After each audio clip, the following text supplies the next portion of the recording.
Hi guys, నా పేరు Lokesh. Welcome to cricket ముచ్చట్లు. సో ఈ రోజు చాలా ఇంపార్టెంట్ అయిన మ్యాచ్ జరగబోతుంది. India versus Australia.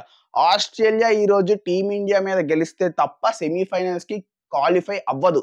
So semifinals కి క్వాలిఫై అవ్వాలి అంటే ఈ రోజు ఆస్ట్రేలియా ఎట్లయినా గెలవాల్సిందే.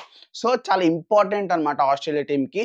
ఆస్ట్రేలియా టీంకే కాదు, మన టీమిండియా కూడా ఈ రోజు మ్యాచ్ చాలా ఇంపార్టెంట్. ఎందుకంటే రివెంజ్ తీర్చుకోవాలి కదా. ఎస్, రీసెంట్గా వరల్డ్ టెస్ట్ ఛాంపియన్షిప్ ఫైనల్స్లో మన మీద వాళ్ళు గెలిచారు.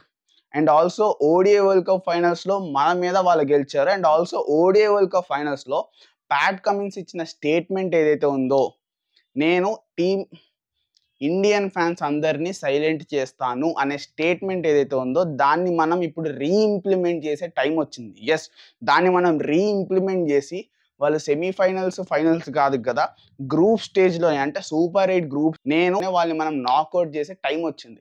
సో చూద్దాం అసలు ఈ మ్యాచ్ సినారియోలో ఎలా ఉండబోతుంది, ఎక్కడ ఆడబోతున్నాం అంటే ఫస్ట్లీ మనం మ్యాచ్ ఆడేది వెస్టిండీస్లో డారెన్ సామీ స్టేడియంలో అయితే ఆడబోతున్నాం. And also head to head contest కనుక చూసుకున్నట్టయితే Australia versus India last 10 matches ఆడితే 10 T20 మ్యాచెస్ ఆడితే టీమిండియా 8 గెలిచింది, ఆస్ట్రేలియా 2 మాత్రమే గెలిచింది. అంటే T20లో మనకి మంచి రికార్డ్ ఉంది ఆస్ట్రేలియా మీద.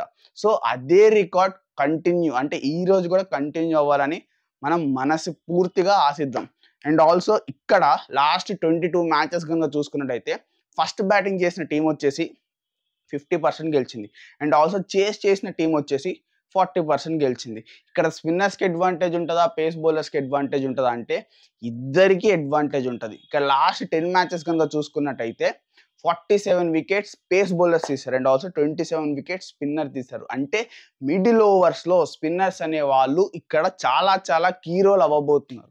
అండ్ ఆల్సో టీం గురించి కనుక మనం మాట్లాడుకోవాల్సి వస్తే మన టీమిండియా చాలా చాలా మంచి ప్లేస్లో ఉంది. అండ్ ఆల్సో టీం కూడా అందరు ఫామ్లోకి వచ్చారు. సో మనం ఫస్ట్ టీమిండియా కన్నా ఆస్ట్రేలియా గురించి మాట్లాడుకుందాం. సో ఈ మ్యాచ్ ఆస్ట్రేలియా గెలవాలి అంటే ఏం చేయాలంటే ముందుగా ఆస్ట్రేలియా టీంలో ప్లేయింగ్ 11లో ఆస్ట్రేలియా టీం మొత్తం కలిపితే నలుగురు పర్ఫామ్ చేస్తున్నారు.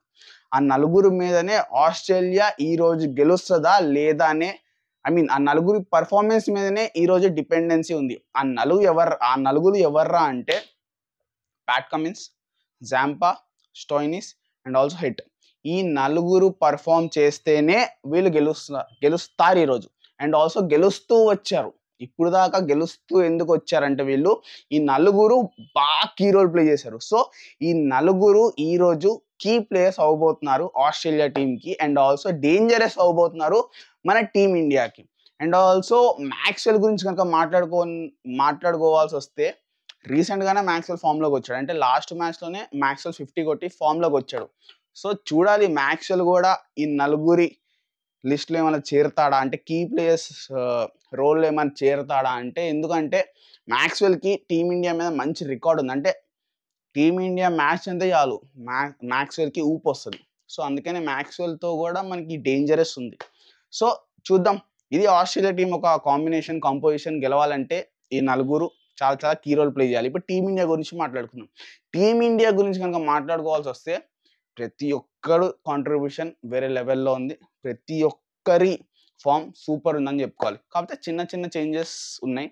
అది చేసుకుంటే ఇంకా సూపర్ ఉంటుంది మన టీం. అదేంటంటే ఏం లేదు, ఫస్ట్ అంటే ఫామ్లోకి వచ్చాడు like Virat Kohli and also Rohit Sharma ఇద్దరు ఫామ్లోనే ఉన్నారు. కాకపోతే రోకో ఇన్నింగ్స్ ఏదైతే మనం బంగ్లాదేశ్తో చూసామో ఆ టైప్ ఆఫ్ ఇన్నింగ్సే ఇప్పటి నుంచి అంటే నెక్స్ట్ మనం ఆడే big game semifinals and also finals అనేది చాలా బిగ్ గేమ్స్ కాబట్టి వాళ్ళు ఏదైతే ఓపెనింగ్ కాంబినేషన్ బంగ్లాదేశ్తో ఆడారో సో అదే కనుక కంటిన్యూ చేస్తే ఇంకా సూపర్ ఉంటుంది అసలు. ఎందుకంటే స్లోయిష్ కైండ్ ఆఫ్ పిచ్చెస్ మీద వీళ్ళిద్దరి పర్ఫార్మెన్స్ అనేది చాలా కీ రోల్.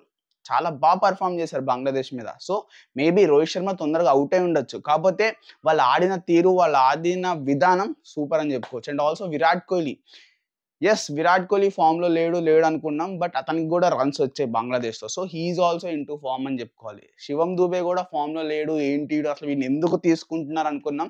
శివం దూబే కూడా ప్రూవ్ చేశాడు, బై సాబ్ నేను కూడా ఉన్నా, బంగ్లాదేశ్ మీద పర్ఫామ్ చేశాను, నన్ను తీసుకుంది మీరు ఎందుకే కదా, 6లు కొట్టాను, 4లు కొట్టాను, స్ట్రైక్ రొటేట్ చేశాను, టీమ్ రన్ రేట్ అనేది లో అవ్వకుండా హై ఉండేలాగా చేశాను, మీరు నన్ను అందుకే కదా తీసుకున్నారు, నేను చేసి చూపించానని చెప్పి వన్ ఆఫ్ ద శాంపుల్ ఇస్తున్నాడు.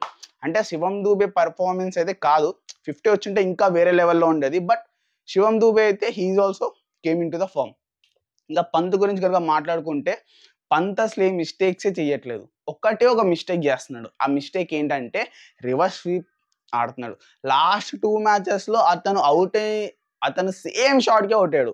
ఎస్, బంగ్లాదేశ్తో సేమ్ షాట్కే అవుతాడు, ఆఫ్ఘనిస్తాన్ మీద కూడా అతను సేమ్ షాట్కే అవుట్ అయ్యాడు. సో అదొక్కటి కొంచెం మార్చుకుంటే బాగుంటుంది. అంటే ప్రతిసారి అదే షాట్కి అవుట్ అయితే బాగోదు కదా. సో హార్దిక్ పాండ్యా గురించి మాట్లాడుకోవాల్సి వస్తే తన అద్భుతమైన ఫామ్లో ఉన్నాడు. ఈ వరల్డ్ కప్లో బ్యాట్తోనూ ఫినిషర్గా రెచ్చిపోయి ఆడుతున్నాడు.